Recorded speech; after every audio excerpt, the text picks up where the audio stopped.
the Sydney Roundworld.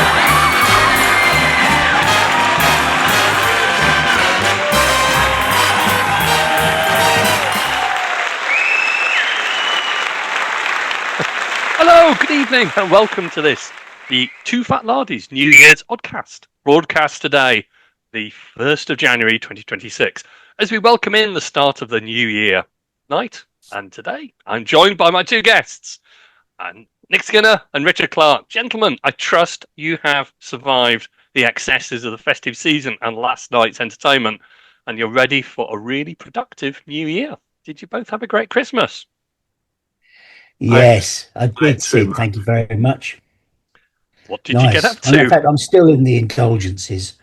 It may be the new year, but there's still leftover turkey. We had 3 turkeys in our house this Christmas due to certain administrative, not oversights, just planning. So that's been great.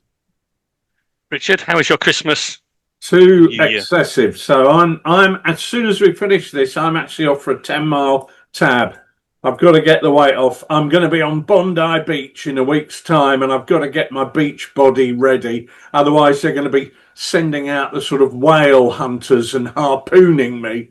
So I've got to shift a few pounds before I fly down there. So I've just made up a box of celery and cucumber and all despicable things to eat, and that's going to be my diet for the next week as I prepare to get ready for that. But yeah, other than that, it was very nice actually. Talking of which, my elder daughter got engaged in Sydney, which was lovely. So that kind of was the highlight of my festive period. So there we go. And you cracked open the Hobsy wine. And I cracked open the Hobsy wine. I did, yeah. I have to say, after 5 years, it was probably better a couple of years ago. Oh, really? Yeah, I think it was past its best. But it was great to have a moment where, well, I felt a bit like Tolkien having completed his trilogy of the Lord of the Rings. I'd completed my Cock trilogy with the rules at the sharp end and big chain of command. So I felt I'd hit a punctuation point, and then my daughter phoned and said, "Guess what? We've got engaged." And sent me a load of pictures, which was nice. And so I thought, well, now there's never a better moment, is there, really? I wanted it to be a moment that was wargaming related, but I also wanted it to be an important punctuation mark. And I felt I'd done that with Chain of Command, big Chain of Command, but also that kind of gave it a real personal reason to celebrate. So we had Hobbs's bottle, and then we washed it down with a slightly fresher one to get the taste out of our mouth. But it was quite a special moment opening that bottle, actually. That's lovely. That's a really nice tribute. And congratulations to your eldest daughter. That's really great news. But was there anything gaming or painting related that you all got up to?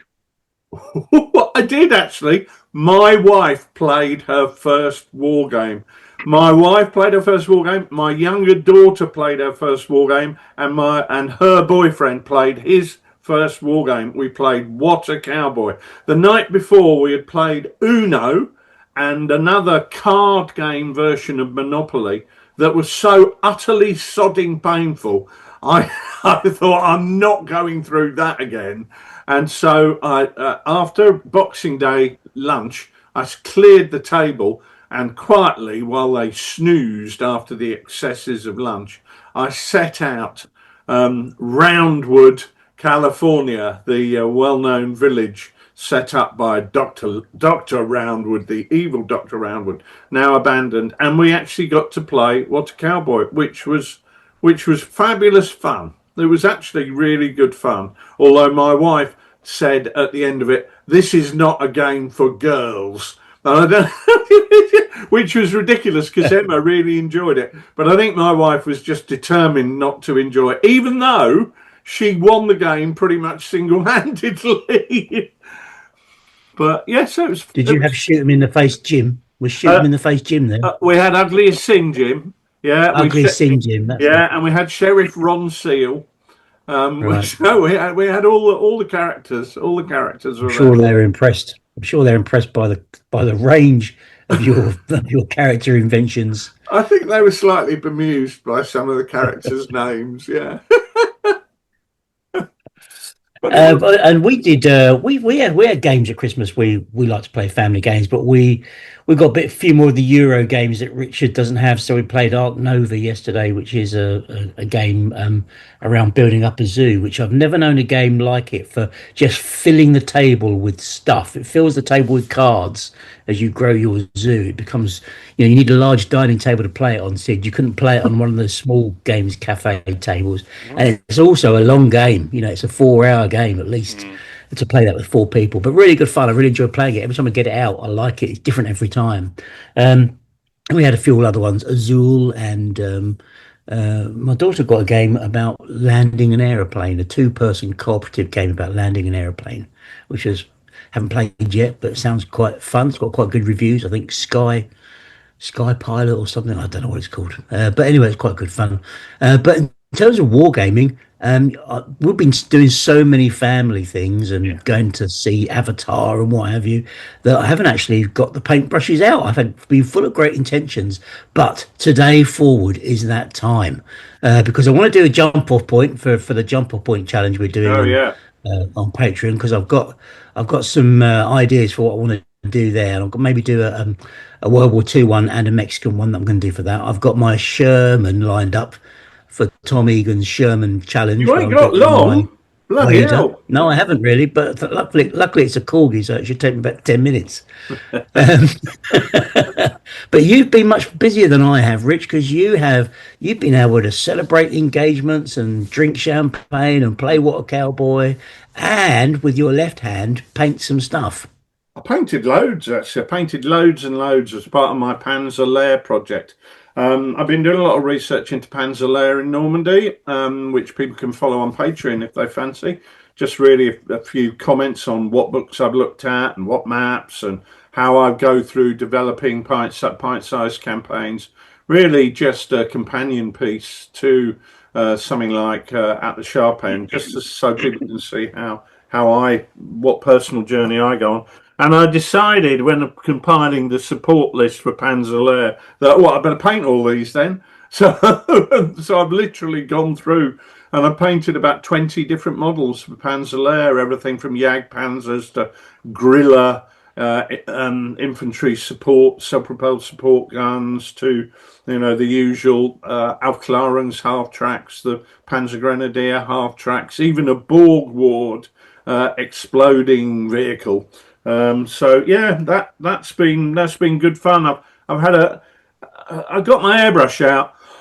And while I had my airbrush out, I thought, I might as well make the most of it. So I've airbrushed a million things, and I've now put my airbrush away. So I've come to the end of that chapter.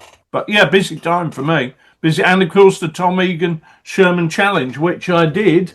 Which I did my German captured Sherman, which is a corgi as well. But I had fun doing that, and I also videoed that so people can see how I do use different techniques to get that done. But I like to use Tom's challenges to do something different that I wouldn't normally do, and this is definitely one of those. That's excellent. Nice. God knows there's a lot of great images of Shermans in Tom's challenge on Blue Sky. Yeah. Oh, they're really good. I've got fed up with Blue Sky. Oh, I've got really fed up with it. You're back on X, Rich? I'm kind of not back on either, really. But yeah, I'm more back on X than I am on Blue Sky. Blue Sky is just, oh God, honestly, it's X is full of ranting political loons. Blue Sky is full of people attempting not to make any political comment whatsoever, and so it's a bit too anodyne for me. And I've decided I prefer the ranting loons because there's somebody to point at and laugh. But so it's, I don't know. Neither of them really float my boat anymore. It's not like what Twitter used to be. That was the glory days of Twitter. Who else is still on X out of the wargaming community? Is there? Malcolm X. Doubt I he's think, still I think a lot of posting. people. I mean, Tom himself is still on there. Yeah, yeah, A lot of people are still on there. Like, the engagement is lower. I'm yeah, finding with stuff than it yeah. used to be. You're still on there, Um, Nick, aren't you? Yeah, I'm still on there. I never went to Blue Sky because I just the whole thing about having yet another platform just depressed me too much. So I've just Yeah. stayed on that one. And you do get ranting loons, but funnily enough, I find ranting loons if I go to family parties over Christmas. So there isn't very, you're never far away from them, are you? To be truthful, and No. it's X is, if you can stick to the war game community. Sometimes I get involved in a political thread and then wish I hadn't. So if you Yeah, can yeah. stay on target, you're generally okay. I had a bit of a rant last week, actually, on politics.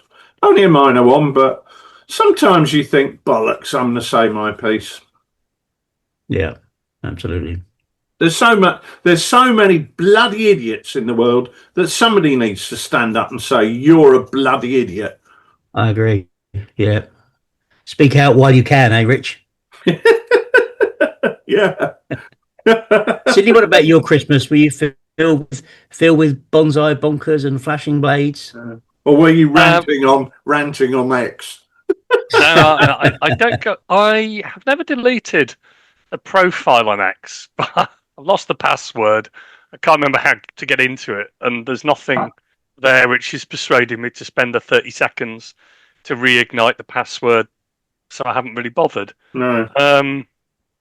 There are some good people on X that I did follow, and they are the more political people, and I doubt they're on Blue Sky. So perhaps I'll go back one day, but today's not that day. No, we had a very nice Christmas actually. Yeah, really good. The family were down, and we had our mother-in-law staying, which is always a great pleasure, as anyone who has a mother-in-law knows. And then I did a bit of painting. So I did some painting. I was finishing off stuff and doing stuff for the painting challenge that I'm part of. So that was really nice. I enjoyed the break. And now I'm in sunny and beautiful Northumberland. Me and Nicola have gone away for a week and left the kids behind to look after the house. So if the house is still standing when we get back, I'll be mildly surprised. But Yeah, Northumberland they had a great party last night, Sid. It's a great New Year's Eve party your kids had. We trashed the whole place. I thought They so. phoned me up at 11:30 and said, "Come round and trash the garden." So we did that. Yeah, I did the That's guitar fantastic. trick with your Spanish flamenco guitar on the wall in the No, lounge. it's Yeah. a shame. That's a Your shame. Rolls Royce is now sticking in your Oriental pond. Well, I hope the koi carp aren't disconvenienced by that. But They're very no. tasty. That's very good.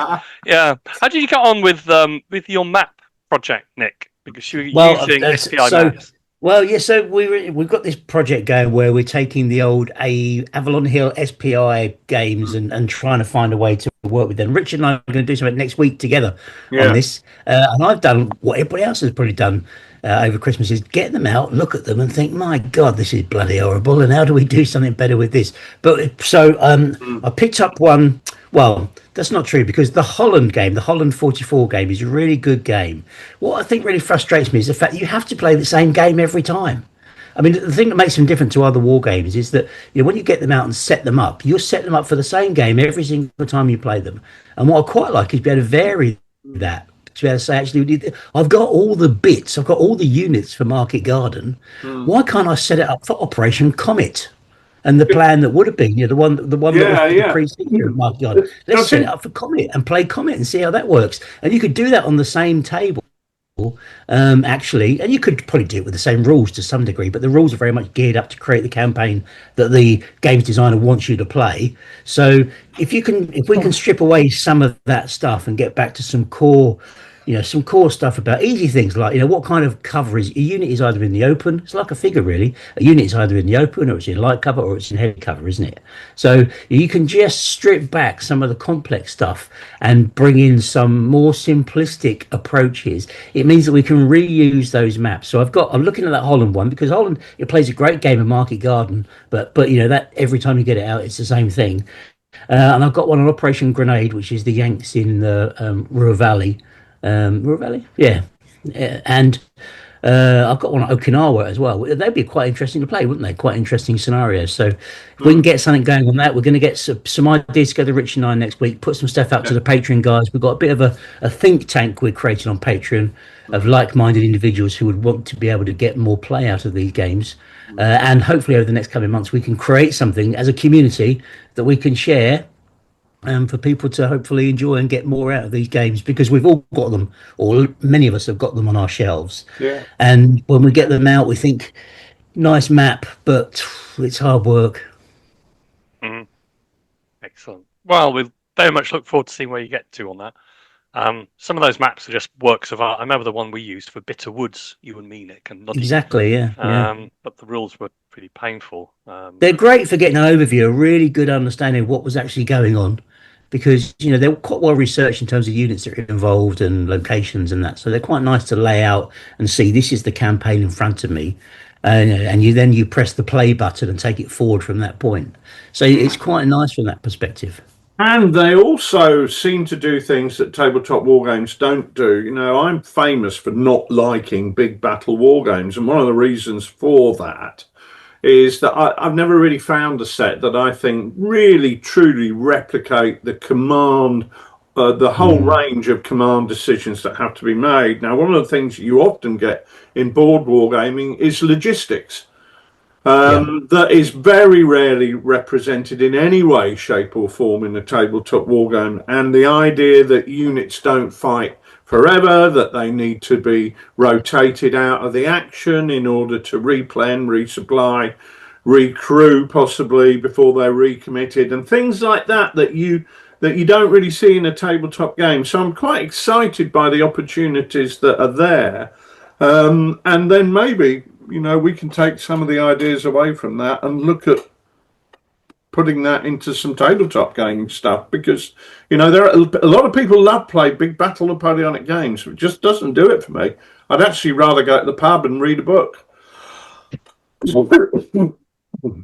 Well, I think the other thing about them is that you get the command oversight. With those big strategy games, normally you can provide, you can do everything you want to wherever you want to on the campaign map. So you can there's the command and control is not really restricted. There's no kind of friction or anything like that in that space. You can normally, if a unit can move 2 hexes, you can always move it 2 hexes. You can always do what it wants to do. There's no kind of command or empty battlefield in that regard as well, which is a different challenge altogether. I get that on those kind of games, but sometimes you can just do the commander can focus on whatever he wants and move whatever he wants in a coordinated way and know what's going on everywhere at the same time. And again, that's always the challenge that you can lay at the foot of these games. But yeah, you're right, logistics thing is a really important one as well. And I think we talk about World War II games, but actually what I quite like to also think about, because people have said about, I'll be doing this also for some of the horse and musket games, because there are other, hex game is kind of got certain generic characteristics. Can we apply those same principles to earlier period games? And I'd like to think, well, actually, maybe that's a good idea too, because again, on the same shelves, I've got the World War II games. I've also got, Battle of the 100 Days and Eckmühl and battles like that, Auerstadt. They'd be quite fun too to put through some of this process. Maybe there is a lot to be said about those games. I mean, everything's packaged in a box, isn't it? So whether it's Bitter Woods or Cold Mountain Campaign or Eckmühl or something like that, you've got everything you need and it's all prepared for you, and you've got to wrestle with the rules. But I mean, there is something attractive, Richard, about those games and the logistics angle, because I think even in the campaigns that we play, we set them up on Discord and we play them, it's still difficult to then sort of say, okay, now we're doing the logistics bit. You can sort of build it into the rules, but it's really something that once you've got your friends on Discord or whatever, you just want to get into the fighting and the battles and stuff like that. And I think there's an extra dimension which you've got to force yourself to go into to add in all the extra bits. Whereas if you're doing a Cold Mountain campaign or the Shenandoah Valley or whatever it is, all of that is baked into those classic sort of SBI victory games, and you don't need to do anything else. You've got all of the political angles, the economic angles of, Grant in fighting in the East as opposed to in the West, and it's all done for you.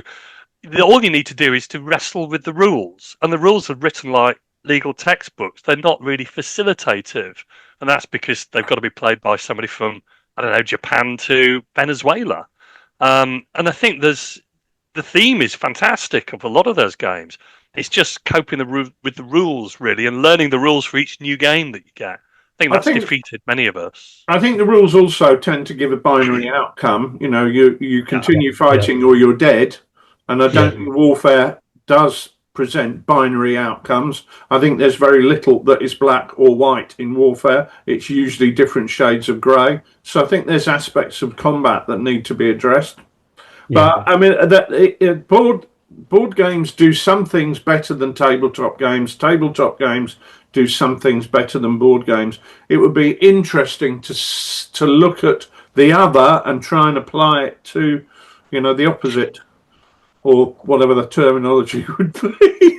But it would be interesting to try and take some of those logistical ideas and apply it to a war game, because I do think things like logistics, things like night fighting. Somebody asked a question on the forum the other day, or the Facebook page, and I think a lot of these things you can try and apply them literally, where I have so many beans and I'm going to count these beans, and it becomes monotonous and tedious. Or you can try and apply it through abstractions, and I think that's the interesting challenge. Yeah, and to remove some of the acronyms that are in there as well, because they're acronym heavy. The first thing you get is a table of in acronyms, and that's one of the things that drives me to the wall. ZOC or what have you, everywhere. Was something that Ulysses S. Grant never referred to once, but he did fight at Cold Harbor, indeed, not at Cold Mountain. So I should just correct myself for that kind of slip there for all of our ACW fans there. Please don't write in. It was, of course, Cold Harbor Junction, not Cold Mountain.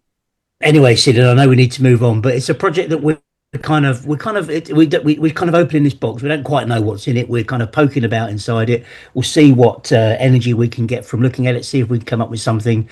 We're really intrigued and interested to get the insights and input from people on our Patreon. So we're going to find a way that we can have this as a kind of community theme going on the Patreon, because one of the things we want to do on that Patreon is get that kind of engagement and input, and use our collective minds to benefit our community as a whole. So that's going to be really, we don't know how we're going to do that yet either, but that's going to be an important thread in this, which is we're hoping to kick off next week when Rich and I get together to play one of the games.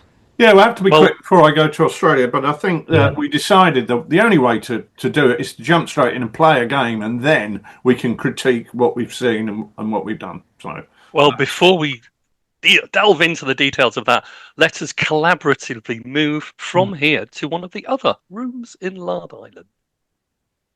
Where's that then, Sid? Not your sex dungeon. No, it's not. It's the bit that we move to while you put the music on. The music room. It's not the music room, gentlemen. If you'll step this way, I thought we'd leave behind the sofa of sincerity for this show and take a seat on the couch of candour. It's a new piece of furniture. We've been out at the sales. As we know, when looking for what big issue to discuss, we do look at our post bag. We do have people emailing us. Hard to believe, but we do. We do, many people, in fact. And we take our first look in the post bag for 2026 to see an email recently, which I got from Raymond, from Napier in New Zealand. And Raymond said, I was struck the other day that it must be 25 years since I first played a TooFatLardies game. In a hobby where companies come and go, you must have seen some changes. So with hindsight, we can all spot what's changed over the years. But what changes do you think the hobby is currently going through that maybe the wargaming public might not have spotted yet? So I thought at the start of the new year it'd be fun to take a look at the hobby and discuss the changes that Raymond has alluded to and what their impact will be, or what changes they'll lead to. So which of you two, while you get comfortable in the couch of candour, which of you two would like to start first on that one? Well, I could jump in there, actually, because funnily enough, I've just been doing my end of year accounts. I have to say, I like the couch of candour. Have you been to the DFS winter sales, Sid? Is that what you got it for a very good price, actually. Yeah, it's up here in Northumberland with us. Yeah, I was going through doing the end of year accounts as you do. Well, I do anyway. And 80% of my model purchases, and when I say models, I'm talking about tanks, vehicles, and figures, put them all in one pot. 80% of the financial cost were 3D prints. Only 20% were figures. But of those, that 20% that I spent on figures, 90% of those, over 90% actually, I got to the point I couldn't be bothered to work it out precisely, but I think it was about 92%, were metal. Now I'm having a personal rebellion against plastics and heading back to metal with that. But I did think, and we've talked about 3D printing over the years on the show, probably ad nauseum, because at the very start, when we started talking about 3D printing, we didn't really know what we were going on about because it was something we were exploring and discovering for the first time. But there is that issue that does make me wonder that if you have got a business which is selling tanks, then I'd be worried. If my business was producing 28mm, 15mm, whatever scale tanks, I would be seriously looking at ways to diversify my business model, because that the majority of stuff that I have had printed has been printed by one bloke in his garage in Staffordshire, not by a major corporation in Nottingham. Yeah. Yeah, that's an important thing, isn't it? Because the other thing, Richard, I suspect you would have noticed is that you're now 3D printing models that you wouldn't have been able to get anyway in that plastic world or in that metal world. You know, you were saying about your griller and the other what's it, the ball valve thing? What's it called? The Borgward Mark IV, yeah. Yeah. And you can really so get that's anything you want. You can absolutely get anything you want, and that's the thing, isn't it? Because I can get anything I want everything. Well, that is true. I, for example, with the Panzer Lehr project that I've alluded to, I came across an action which is fought by a railway viaduct. So what have I done? I sent Paul pictures of the railway viaduct. He's created it. He's created the skin or whatever you do using, concrete blocks, brickwork, whatever, and printed me that exact railway viaduct. That has changed the hobby beyond all recognition in terms of what we can access. In terms of, I don't just want a building that's suitable for that house. I want that house. And the fact that we're able to do that is quite revolutionary. I don't see that as a threat. If I want a 3D model of my house to fight a war game over because I like my house and want it on the battlefield, that is not going to put any war games companies out of business. The fact that 80% of my spending has gone to one bloke in his garage in Staffordshire potentially is going to put war games companies out of business if we all do exactly the same thing. Now, I'm not saying don't do it, because I do it, and I do it for a good reason. I can get exactly what I want, and I can get it amended, adjusted. Can I have the hatches open? Can I have the hatches closed? Can I have, a cup of tea on the side? Whatever. But it just means that if you are a business out there, you can't just sit on your laurels. You've got to look to how your business is going to operate in future, because that's a real threat to some companies. And I know there are companies out there who have not produced whole lines of figures that they had planned to produce because they see 3D printing as something that's going to dominate the market. So they've dropped whole ranges of metal figures. That is problematic for me, because one of the reasons that over 90% of my figure spend is in metal is because I don't find the quality of 3D printed figures as good yet as the metal figures, and certainly I don't find their longevity as good, even allowing for the special sauces you can add to the resin mix. I find metal remains king for that, doesn't it? Metal remains king for robustness and It does when you're Certainly, I doing agree what we do, which is take games around the shows and games days and so on and so forth. You need them. You need to be able to chuck them in that carry case and just bugger off because you've had enough at the end of a hard day and you want to get down the German cruiser and get a few pints in. You are not going to be stood there for an hour putting each individual figure away in tissue paper. It's not possible.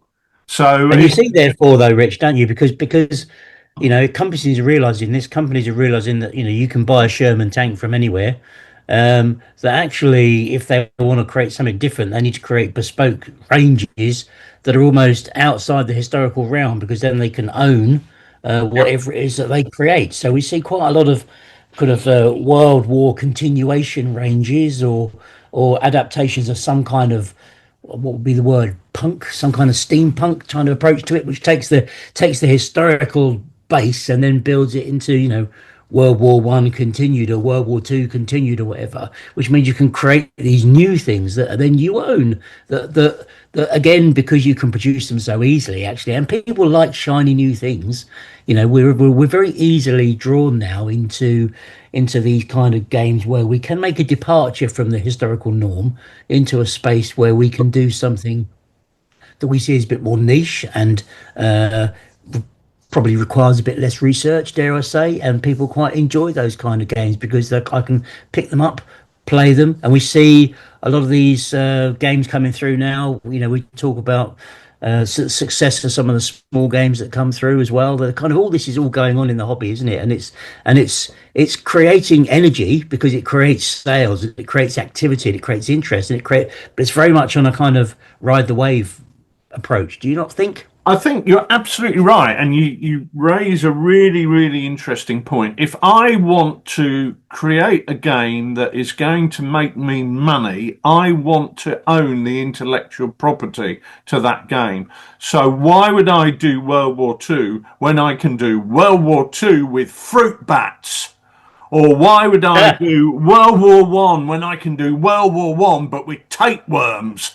And by introducing the Battle of Cambrai, the tapeworm attack, it means that I can create the models and you can't copy them, because if you do, I will sue your ass, boy. But it also plays to something else which we see in the hobby, and I think there's a real issue with white noise, which is deflecting our attention. It's very, very difficult for gamers to know exactly what's going on in the hobby. And I'll give you an example. What we're seeing, and I think this is because of the intellectual property thing, is the merging of gaming with historical wargaming. Because when we just dealt with historical wargaming, there might be 20 sets of rules come out in a year, and that would be it. And we all knew what they were, and we were aware of them, and we could say, I want that one, or I don't want that one. I'm going to play that one. I'm not going to play that one.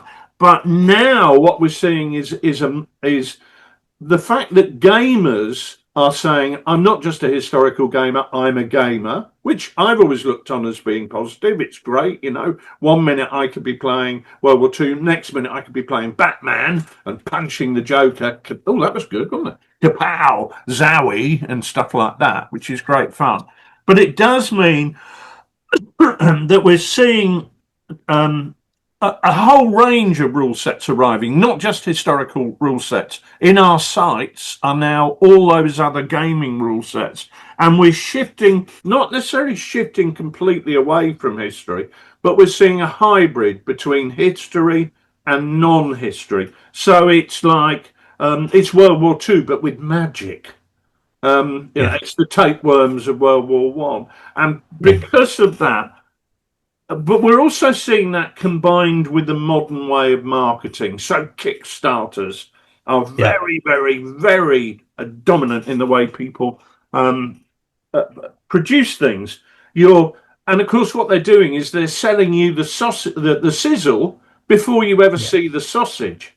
You can smell the bacon, but you can't see it. You don't know what you're getting. What you're getting is what they want to present you, and you're lured in by that promise of a great game, but you're actually purchasing something that doesn't exist.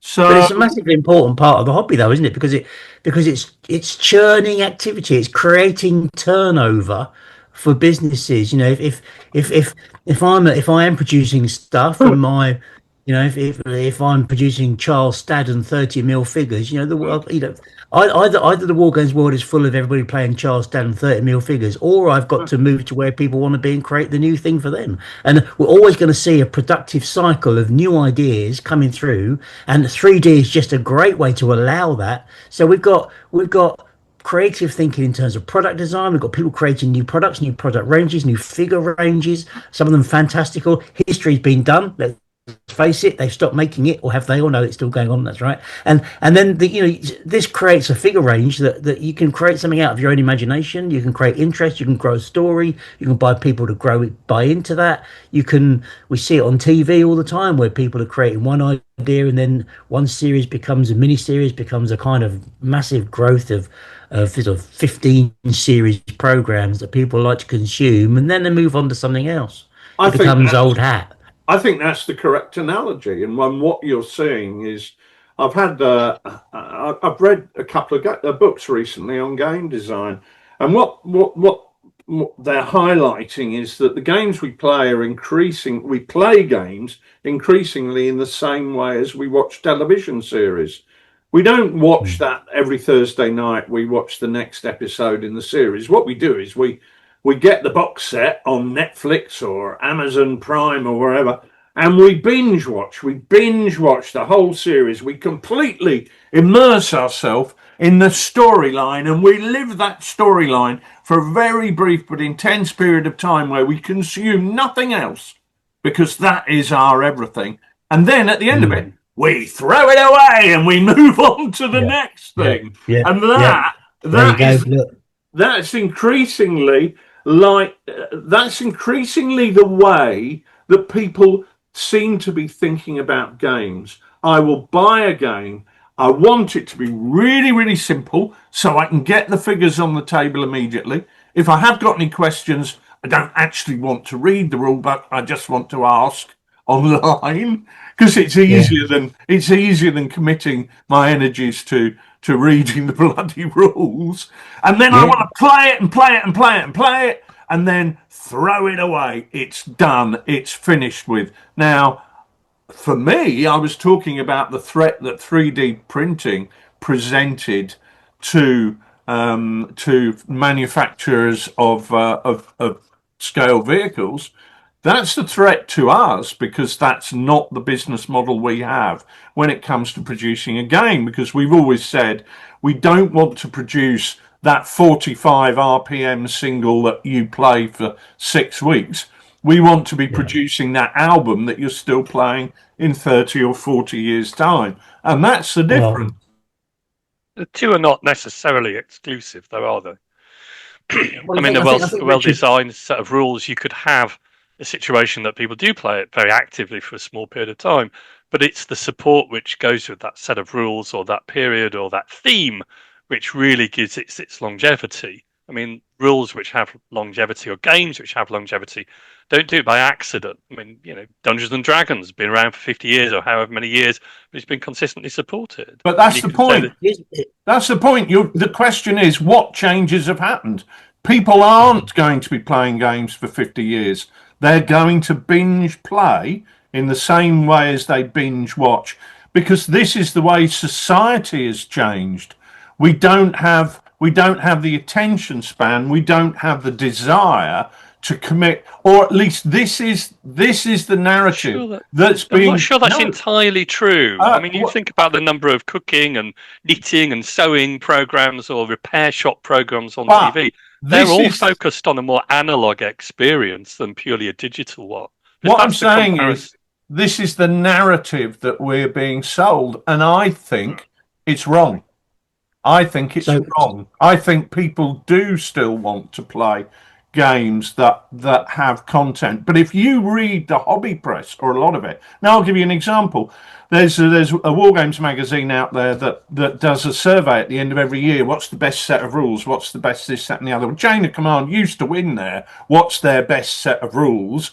nearly every year, every other year, to the extent that they stopped asking the question, what's the best set of rules, and now only have what's the best new set of rules. So a set of rules can only win once. And we've done very well in that. Midgard won last year. What's a Cowboy won the year before. Well, this year, Chain of Command 2 has come out. It wasn't even mentioned in their choices when they released their survey questions. And the point I'm making is there's so much white noise out there with all these new games coming along. Even magazines who are specialist historical or non-historical but specialist wargaming magazines can't keep up with what's happening because there's so much. This is new, this is hyped, this is brilliant, this is Kickstarter. Smell the joy.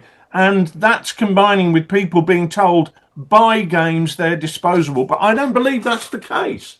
That's just what we're being told. I want to put something in there as well, Rich, which is part of the analogies that you drew earlier, which is the music industry one. Because the music industry is, we all have our favourites from 1984. We could play Top of the Pops, 1984, top hits, best songs, things that have lasted throughout time, and we still love them. And the music industry is a multi-million pound industry, right? It supports a multi-million pounds worth of product creation every year. There's people making songs all the time and releasing them onto the internet, and they're backed by publishing, whatever they call it, music production groups, and they're backing these wacky blokes. 95% of them are forgotten in 2 years' time. It's kind of a fire it and forget kind of approach to that. But there are some, aren't there, that last. There are some that we keep going back to. Oh, we all love Spandau Ballet. Everybody loves a bit of Spandau Ballet. Everybody loves a bit of Led Zeppelin. Everybody loves a bit of Status Quo. Everybody loves some of these bands. Are, the wargaming equivalent of the Beatles or whatever. But what is it? What is it? And I don't know the answer to this. What is it that keeps those bands alive? Is it the band or is it the fans? And do the fans create that longevity, or is it the band that somehow do something to create the longevity? I don't know the answer to that. Well, but it's the same thing about war games, isn't it? Really, I think the war games rules. What is it? It's both, and it's also continual support from a record label and record producers and different collaborations and keeping things fresh. And bands do go in and out of favour. Quality and things that connect people emotionally to a time. Yeah, and I think to some extent, once any piece of art is created, you kind of lose control over it, whether it's a set of war games rules or it's music or it's actually, graphic art or it's a painting on a wall. You kind of lose control over it and it becomes the ownership of somebody else. And I totally agree with what both of you are saying in the fact that there is an element that certain, RPG and war games rules and gaming rules and games are kind of being produced by a very active market. And a lot of them might be forgotten in a few years' time, or they might be disposable. But that doesn't mean to say that there's not a rule, there's not a place for a set of rules or a game or a gaming experience which is really curated and invested in and has an ardent following. And those will have longevity because they'll reinvent themselves as people play those games and evolve those games. I think one of the difficult things, and it chimes and dovetails really well with what you said, Rich, is that people do sometimes want an instant sort of fix, and social media to some extent encourages that. What can you fit into 280 characters? I mean, one of the things which I periodically go back to is thinking about, well, how do you search for anything on social media? Whereas blogs are so much easier, but so much harder to keep going consistently because they require curation and time and effort, and the posts tend to be longer, so they're going to be more thought out. It's just so much easier to produce something on social media, but then you've got one, very radio edit friendly, single, as opposed to an album which has taken somebody like 2-3 years. They're comparable in the fact that what's being produced, but they're really not comparable in to some extent the perception of merit about them. So there'll always be a place for real quality. It's just that you have to sift through the stuff which subjectively you'd think doesn't have the same gravitas. And the blog point, Sid, is really interesting because you are I don't know which applies, a blogger in the wargaming space. Yeah. I think the question for bloggers, it's a bit like the medieval chroniclers, aren't they? In some ways, you're creating a written history that people are going to come back to and refer to. I search online now and it still points me to blogs that people wrote in 2002 and 2004. You're kind of, part of you is a medieval chronicler of the hobby, but the other part is how do you get your reward for doing that? And of course, the reward on social media are much more instant. You put something out there and you get 30 likes, 50 likes, 140 likes, 800 likes. It's kind of, the like itself is that little drop of sort of dopamine in the brain, isn't it? The kind of the, yeah, I did something good there. Whereas with a blog, it's, you could do a blog and nobody comments. You kind of feel a bit like you're a lonely voice in the middle of nothing, maybe. I don't know. But that's almost like saying that, well, what's the point of Lard Magazine? I mean, I think Lard Magazine is probably one of the jewels in the crown because it's by wargamers for wargamers, and it's there 15, 20 years later that people are still referring to articles which we wrote in 2004, 2005, 2006. Now, that did obviously give an instant gratification when those publications were produced, but the real merit of them is in the longevity. The real merit is in the library of magazines that you've created over 20 years, which assist people in their games and make their games better. So I think a lot of the reward comes in the perception of what you're trying to do as opposed to gain instant gratification. And let's face it, writing a blog or creating Lard Magazine, you'd not put at the high of the instant gratification list, but you would put high on the point of worthwhile activities, Rich. All good point. But the original question we're missing, which is what changes do you think the hobby is currently going through that maybe the wargaming public have not spotted? I made a note of it. So I think there is a risk, right, that with so much near history, so much of these adaptations to history, so many kind of spin-offs from World War II or whatever, that the gaming itself, gaming will swamp wargaming. Yeah, and I think that is a risk that wargaming needs to be aware of. And now it's great. Oh, come, we're very inclusive and we're all going to come and play. But hang on a minute, there is a risk that what happens to military historical wargaming actually, I think, sort of bounces, recoils from that in a way that actually means that it does go back to being old men in sheds, and there's a risk in that. A real risk in that. I think we can embrace all these things, but we have to recognise that there's so much more interest in those other spaces and in that kind of itch scratching of these kind of small games that it's a real challenge to serious historical gaming. Well, I think this is simply reflecting societal changes, isn't it? We hear about people's attention spans being an awful lot shorter than they were because they're now used to looking at something on their phone for 2 minutes before they swipe onto the next thing on their phone. Now, this isn't me saying that. This isn't me saying I'm an old man and all young people are stupid. This is me saying, hold on, I'm doing this as well. I go, oh, what's happening in the Ukraine? Oh, that's interesting. What can I now have for lunch? Oh, fish fingers. Because that's the way this thing here works, isn't it? We swipe up and there's something completely different, completely irrelevant. Very and different. I think that there's a real changes happening in the way that we consume wargaming because we consume everything in a different way. So attention spans are potentially reducing. Therefore, there's pressure on wargames rules or games rules to be more simplistic. I saw a review the other day, somebody reviewing something, and he said, I got these rules and I thought there's not a lot to these rules. I'm not sure I like them. And then I realized that's why I do like them, because I can just get playing straight away. And I thought, right, okay, roll a d6, you've won. That's a simple set of rules. But how satisfying is it? How satisfying? Well, I don't think that's wrong in a way, but I don't think it's the full story. I mean, I think looking forward to answer Raymond's question, there is a point that potentially some rules are getting simpler, but in another way, maybe we're getting better at not writing overly verbose and prolix and complicated rule sets. We're getting to the thematic narrative things that people really enjoy and remember about their games, not arguing about moving by quarters as we would have done, 25, 30 years ago.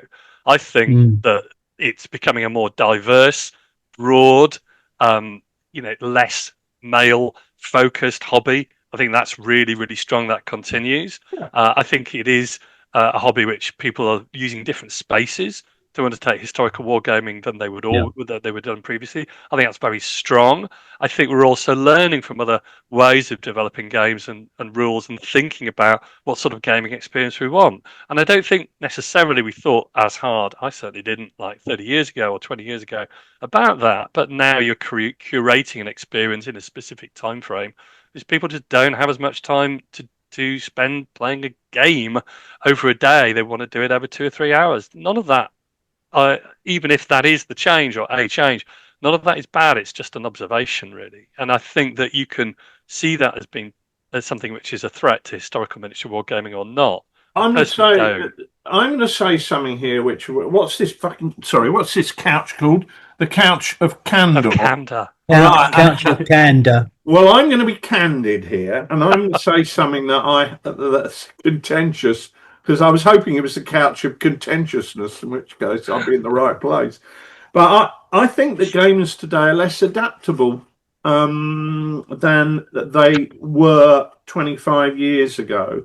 And I think that's largely because the majority of them will come from a GW background nowadays. And that is an environment, because it's so focused on competitions, where the game they have to play is more rigid than the games we used to play 25 years ago. Whereas if we got a set of rules 25 years ago, you'd say, yeah, this is a really good set of rules. There's 90% of it I can really go with, but I'm going to write these additional rules for this bit here, like amphibious landings, because that's something I want to include in my game, or helicopters or whatever. Whereas people who come from that GW competitive background will go, well, those are the rules. It's a bit like playing tennis. If we go to a tennis club and play tennis, we can't say, well, yeah, we like tennis, but we want to change that bit. We want to make the net 6 inches lower because we reckon that would make it an exciting game. And they're going to go, no, you can't do that, mate. It's tennis has a set of rules that are there and you can't change them. And I think a lot of people who've come into the hobby via that more competitive type GW background are not so inclined to make changes to the rules without somebody doing it for them, because that's what they're used to. And consequently, I think that often means that they're never quite satisfied with the rules that are put in front of them, because they know that they like 90% of it. But rather than adding the extra 10%, they'll often people will go and buy another set of rules, hoping that that's going to be the perfect set of rules for them. And I think that fuels this continual process of new rules coming out and Kickstarters fueling that. Whereas I think, to be honest, Rich, how is that any different from any game that we've played, which is hardcore historical wargaming? I mean, how many Vietnam or World War II naval rules have we tried over the years? And especially on something like World War II naval, which is very technologically based, and we've decided we don't like those rules and we do something else. And I don't think that it's the case that this is just anything new. I think that people do fiddle around with rules, and people do pick up sort of thematic games, whether it's from GW or anywhere else.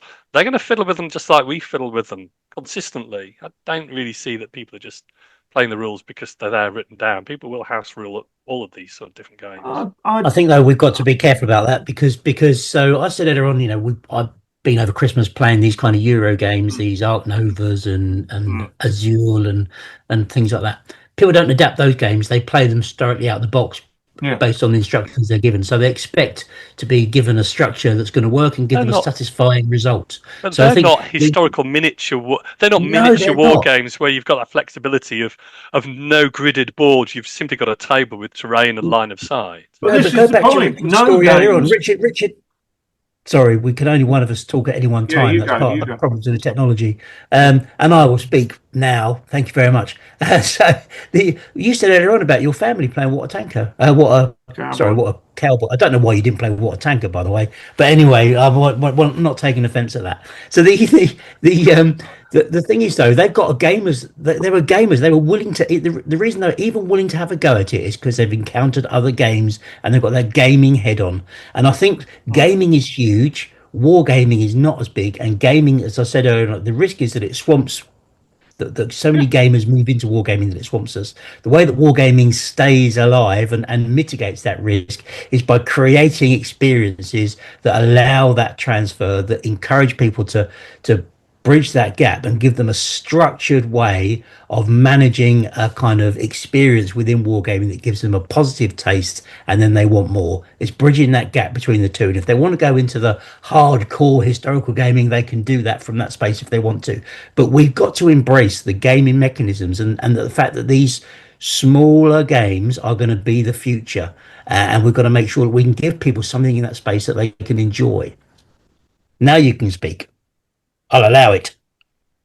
Good. Well, I'm simply making an observation in terms of what has changed. Is that I think people are less likely to tinker with games than they are to to play it straight out of the box. And I think in the world of gaming generally, there are some very big corporations that put together some games. Put together a lot of games that consequently, because they are written for a tournament environment in the same way as tennis is or chess is, they're very precise in their language, they're very concise in their language, but they tend to be designed for a relatively restricted number of circumstances. Whereas when you get into the world of historical gaming, you have to try and model anything that could have happened historically. And that means that you are trying to create a set of rules that can cover an infinite number of circumstances. And by default, it's going to fail in certain respects because no set of rules can cover every situation.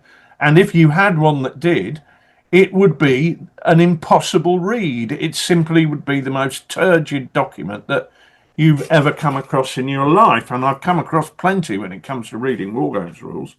So all I'm saying is that the one of the changes that I've seen is that people who came from the Don Featherstone background, where a set of rules was 5 pages long, grew up in an environment where they had to create their own rules for crossing that river, for putting their pioneers forward and building that bridge, because it simply wasn't there.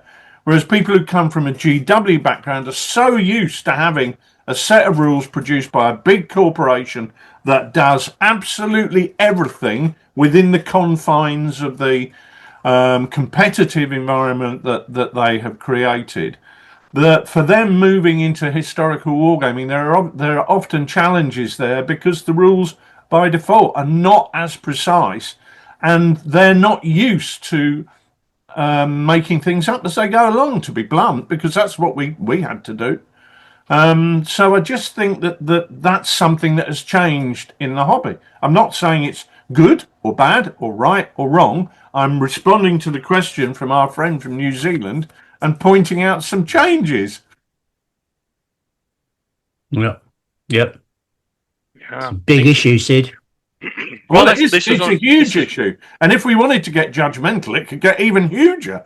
But that's not what we've been out. That's not what we're here to do. I'm not here to pass judgment because we're playing games. This is about fun. Everybody has fun in different ways. There's no right or wrong ways of doing it. But in terms of what changes have you seen? These are changes I have seen. And what other changes? Yeah. And to answer Raymond's question fully, what changes have we seen which the Wargames public hasn't spotted yet? All of these. Well, I think we. I don't know. Do we have any more insight? Shouting. Do we really have any more insight than what do we see that's different to what other people see? I don't know. We're just looking through a different letterbox at the hobby, aren't we? Yeah. What I think as well, what we're tending to do is view this retrospectively, because with hindsight, it's easy to see change, isn't it? It's much harder to see the changes that are happening at this very moment in time. Yeah, so the comments that I'm making about how things are changing are probably more pertinent to how have things changed in the 25 years that you guys have been publishing rule sets. I think it is difficult to sort of perceive the change when it's actually happening. We can see the changes which have happened, but it is difficult to answer Raymond's question to see, well, what have we spotted that nobody else has spotted? Because I'm not entirely sure I've spotted anything that hasn't already been spotted already. I mean, and I think there's a contrast, isn't there, between things that we have seen and maybe we think critically about, and things that just are happening and we're actually part of it. That's probably one of the answers to your question, Raymond. Nick, last thoughts. Oh, I agree with you absolutely, Sid. In terms of we are not the all-seeing eye of the hobby. We are not the oracle. I've never been to Delphi, but if I went there, I wouldn't find us. That's a fact. And I think people have to draw their own views about what they want from the future and support it. Whatever you feel you want to have in the hobby, you can have. We know that now. You just have to back it. Rich, last thought from you. Well, change is inevitable, and normally change is often a positive thing, even if we don't always see it as such at any point in time. I think the important thing is, as we go through, I think change tends to happen more rapidly with modern technology, and I think we are seeing changes, some of which are gonna threaten different business models. From a business point of view, it's our job to try and maintain our position in the marketplace by producing stuff that we think that people are going to enjoy. And I've never believed in trying to follow a trend and produce things that mirror what I think are successful for other people. I've always believed in producing something that I believe in as being good quality and good value for money, and hoping that people follow what we're doing. So that's what we can do. All we can do is continue to try and produce things that we hope people will enjoy and that we enjoy producing, because that's a huge part of making it enjoyable, is the fact that we've had fun creating it. So vive la change. One of the changes we've noticed is our French is just as bad as it was all those years ago. The Dunkirk ferry terminal. That was bad. Anyway, I have enjoyed a roll de sausage this Christmas. Lots of roll de sausages. Anyway, chaps, it's New Year's Day. Thanks again for another really interesting chat. That's all we have time for at this point. Thanks, as always, for joining us, and we'll see all of you again on the next podcast. So it's time to sign out. So my thanks to Rich and Nick and to Roger and the boys, who for the first time in 2026 will play us out. Good night. In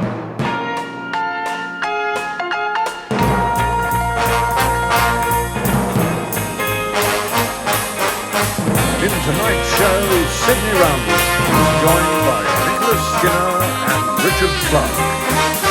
Music by Roger Barraclough and his band.